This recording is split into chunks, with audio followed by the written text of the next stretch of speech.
سلامونه، وخت مو پخیر. د مهمو خبرونو سرټکی. د هرات والي سره د کرنې وزارت د مالی او اداري مؤنیت ناسته.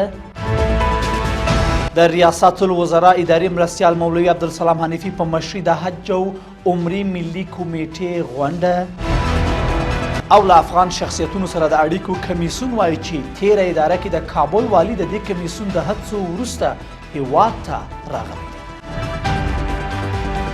بشپړ خبرونو ته ښه راغلاست. نن سه شنبه د 1403 کال د سلواغې 9مه نیټه ده. زه زیم دا هم بشپړ خبرونه. د کرنې، اوبو لګولو او مالدارۍ وزارت د مالی او اداري رئیس د هرات والي مولانا نور احمد اسلام جار سره وکتل او د هرات د مسلخ د لیدنې او ارزونې وروسته خپل کاري پلان یې د دې ولایت د والي سره شریک کړ. له بلې خوا مولانا اسلام جار د خلکو د خدمت لپاره د اسانتیاو په زیاتولو او ستونزو په حل باندې ټینګار وکړ. د هرات والي همداراز د یاد وزارت ادارو مالی بورډ ته ویلي چې د کاري چارو په پرمختګ کې د همکاري ډاډ هم ورکړی دی.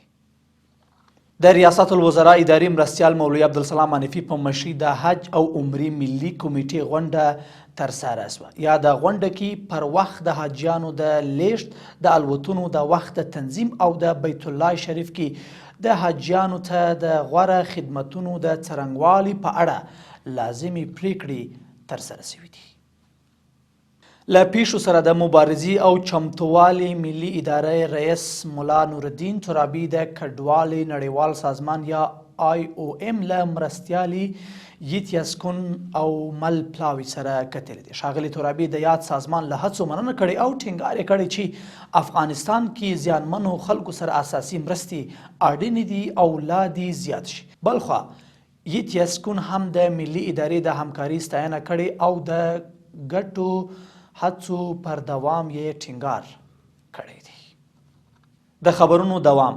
د هرات والي شیخ مولانا اسلام جار په مشرۍ په دې ولایت کې د ښار د سمسورتیا د کمیټې غونډه جوړه شوه. په دې غونډه کې د ښاري پراختیا، چاپیریال، زراعت، انرژي او اوبو، فواید عامه، د انجیل او ګذره ولسوالیو مسؤلینو ګډون کړی و. په دې غونډه کې د کمیټې غړو په بیلابیلو سیمو کې د شنو د پلان تطبیق په اړه خبرې وکړې او د هرات والي ته ډاډ ورکړ چې د ښار د شنه کمربند د پراختیا لپاره دغه پلان د پلي کولو لپاره چمتو دی.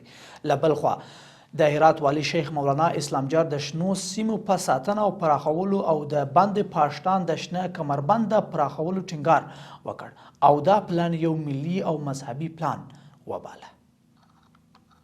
او وروستی خبر. له افغان شخصیتونو سره د اړیکو کمیسیون وایي چې تیره اداره کې د کابل والي محمد یعقوب حیدري د دې کمیسیون په هڅو له ایران څخه هیواد ته راستون شو.